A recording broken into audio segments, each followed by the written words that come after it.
Welcome back guys to a brand new video. Now today we have a very interesting video as the devs have been talking about some important stuff in the Discord, and one of the biggest ever issues in ARK has been talked about in this situation, and it's really interesting to get an insight into why this has been a problem for so many years. So yeah, we're gonna go through that today. Sorry if my voice sounds a bit raspy. I have had this really annoying chest infection for like the whole week, and today seems to be clearing up, but it's really hard to speak, and I've been like holding it, trying to not cough in the videos. But anyway, that's winter. So if you guys enjoyed today's video, drop a like and subscribe.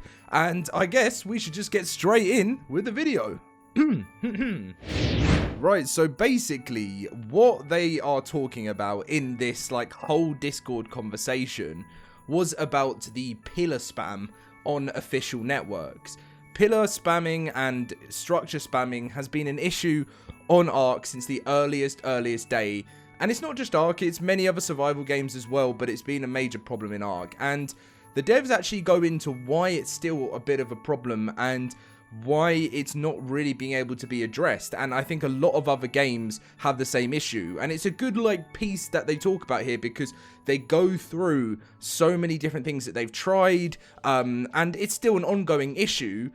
But let's just read. So someone said, "This is something that I see that could be addressed since it's an issue with every new release, whether it would be through a lower tame cap or allowing less structures for a while until the player drops." So of course, new launches come, like a whole bunch of players flood in. For Lost Colony, I'm expecting way more than Ragnarok. We had 48,000 just alone on Steam. I'm reckoning, I reckon it will be the highest player count we've had to date. I'm going to say 60 or 70,000 players, which is crazy, but I really expect it because it's the next story of ARK. So people come and just put their, spam everything everywhere, and it's a bit of a mess. So Dolly says, how does a lower tame cap impact structure spam? And what do you mean by less structures? Structure limit per tribe? How would you approach the various methods to circumvent that without altering popular gameplay and design?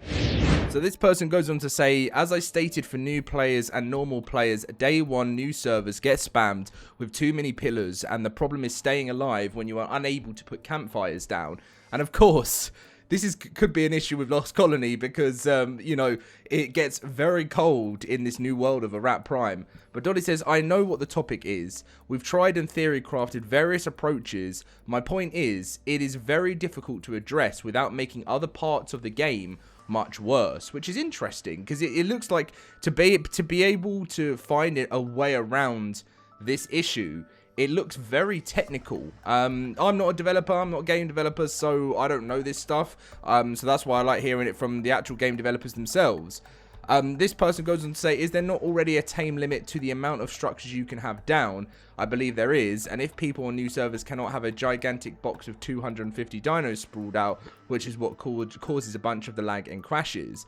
And Dolly says, yes, so if I was still on official PvP and that happened, my tribe would create a bunch of allied tribes to circumvent that.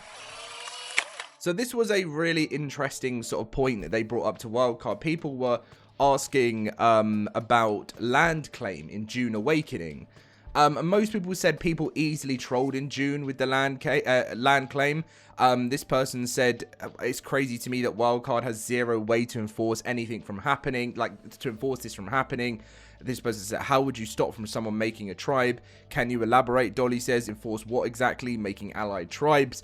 And over in the LoadedCrysis cluster, we have dino leashes, right? Which it basically gives, as much as I would love people to build as much as within as much space as they want, this is different from the structure spam, but it does have some links to it. So we have the dino leashes down to give people a certain space. It's a big space, and it keeps things more intact around the map. So you could build in this certain space.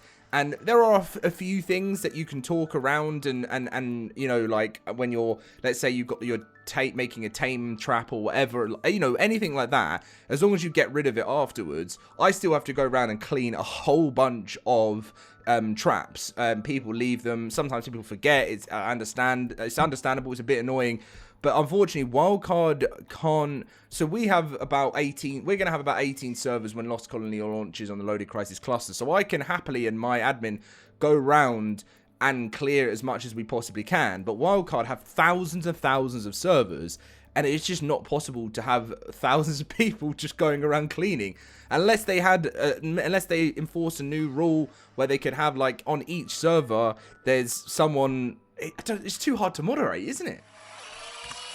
Nakatus came in being his little cheeky self as always and said, or Necrampus saying, just remove tribes. Imagine ARK with no tribes. It would be a wasteland. It would be everyone for themselves, a free-for-all, a Call of Duty free-for-all. And could you imagine how many bases? That would be the worst ever decision. But anyway, and then this is a really interesting point that I wanted to go in here. So Fluff Dragon goes on to say it would help a lot, but it wouldn't fix all the alt account nonsense. It would drastically change the dynamic of the game and make people livid. Dolly says, Jat and I worked really hard on game design that would address pillar spam years back in another game. That shall not be mentioned. I will tell you which game it is. And that included upkeep cupboards and claim flags and such. It was extremely difficult to get it right, and when we did, it was cumbersome. It had a pretty steep learning curve in a very early gameplay loop. Was full of edge cases that seemed never-ending, and really put a dampener on Sandbox. It's very difficult to solve without big sacrifices to the spirit of ARK. So the game that Dolly's talking about here is Atlas. Of course, the game will not be mentioned because it's been a massive fail in the end, which is really sad because I generally believe that somewhere in another life, Atlas could have been an amazing game. It's also the name of my cat. Yeah, so I understand where they're coming from. I guess if you change the mechanics of the way you could claim land, I guess, or, claim flags and stuff, it could mess up, as they said, the spirit of ARK. But I'll leave it up to you guys to let me know what you think. Now, a bit of a different scenario onwards from the pillar spam issue.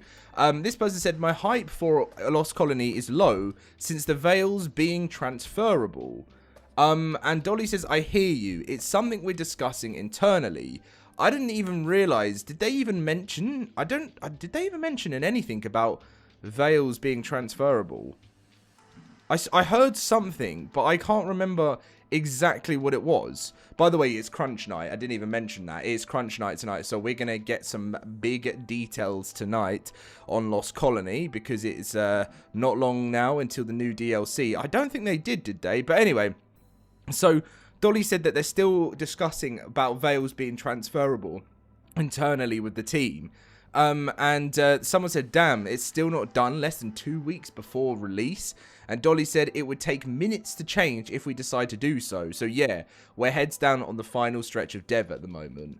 And can I tell you something so funny? I have been, as many of you know, I have been creating art content for the last 10 years. And this is always my favorite, but also most stressful point of being a content creator in the world of ARK.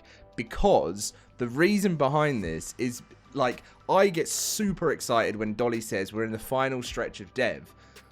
But you also get kind of a bit nervous about, any potential delays. I mean, I've had so many people say, Dom, am I safe? Can I tell you, this is the question I've had, I forget to even mention this. I get so many saying to me, Dom, am I safe to book December the 16th off work to play Lost Colony? No.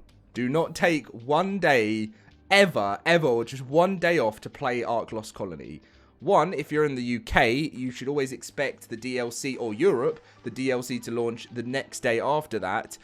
If you want to play an ARK DLC launch off work, I would have to recommend the entire week. That is literally, I can't ever guarantee a time, or I will never be able to, unless Wildcard fixed up their releases, I could never guarantee to any of you that it's a good idea to book one day off work.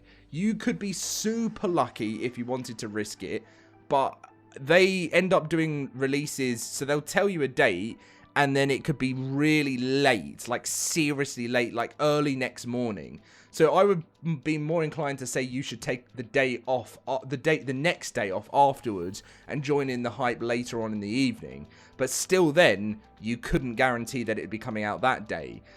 So yeah, I'm sure we're going to be hearing lots of launch news, lots of launch news tonight. But yeah, be careful if you are taking time off work. I do believe it's going to launch that week. I feel fairly confident. Still not going to say book the time off. But I do feel fairly confident because after the Friday the 19th of December, Studio Wildcard will take their holiday, which means, you know, they got to get their DLC out. And I'm sure there's still going to be devs around fixing stuff because after Extinction last year, it was a bit of a mess until they got back in office. But anyway, guys, that is going to be the video. If you did enjoy, smash that like button, subscribe, and I'll see you in the next one. And I'm looking forward to reading the comments today.